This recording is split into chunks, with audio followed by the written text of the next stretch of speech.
চলতি অর্থবছরে বোরো মৌসুমে ধান, চাল ও গমের সংগ্রহ মূল্য নির্ধারণ করা হয়েছে বলে জানিয়েছেন স্বরাষ্ট্রমন্ত্রী সালাউদ্দিন আহমেদ। তিনি আজ সচিবালয়ে খাদ্য পরিকল্পনা ও পরিধারণ কমিটির সভা শেষে এ তথ্য জানান। আগামী ৩ মে থেকে ৩১ আগস্ট পর্যন্ত ধান, চাল সংগ্রহ করা হবে উল্লেখ করে মন্ত্রী বলেন, চলতি বোরো মৌসুমে ৩৬ টাকা কেজি দরে ৫ লাখ টন ধান এবং ৪৯ টাকা কেজি দরে ১২ লাখ টন সিদ্ধ চাল কেনা হবে। এছাড়া যুক্তরাষ্ট্র থেকে গম কেনার আলোচনা চলছে জানিয়ে তিনি বলেন, লক্ষ্যমাত্রা অনুযায়ী সেখান থেকে কেনা সম্ভব না হলে বাকিটা উন্মুক্ত দরপত্রের মাধ্যমে কেনা হবে। মানে ইউএসএ থেকে গমের আমদানির জন্য আমাদের একটা মেমো অফ আন্ডারস্ট্যান্ডিং হয়েছে প্রায় ৭ লক্ষ মেট্রিক টনের মতো G2G।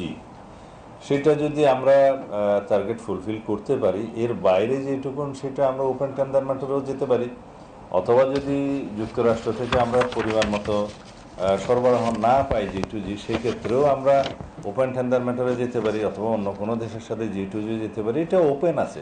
বর্তমানে আমাদের ১৭ লক্ষ ১৮ লক্ষ মেট্রিক টন মজুদ আছে চাল। এর বাইরেও আমরা এই বছর আরও বেশি লক্ষ্যমাত্রা নির্ধারণ করব বলে আশা করছি সামনে, যাতে আমাদের প্রকিউরমেন্টের উপরে নির্ভর করবে সেটা ফ্লেক্সিবল। সেই হিসাবে আমাদের এখন মজুদ আছে ১৭-১৮ লক্ষ মেট্রিক টন। এখন আমরা ৫ লাখ টন এই বোরো মৌসুমে প্রকিউর করব। আমাদের ঘাটতি নেই। এই বছর মৌসুম ভালো এবং আমাদের যে আবহাওয়া রিপোর্ট সেই অনুসারে এখনো পর্যন্ত দুর্যোগের কোনো সম্ভাবনা ইনশাআল্লাহ নেই। সেই হিসাবে আমরা আমাদের লক্ষ্যমাত্রার চাইতেও বেশি উৎপাদন হবে বলে আশা করছি।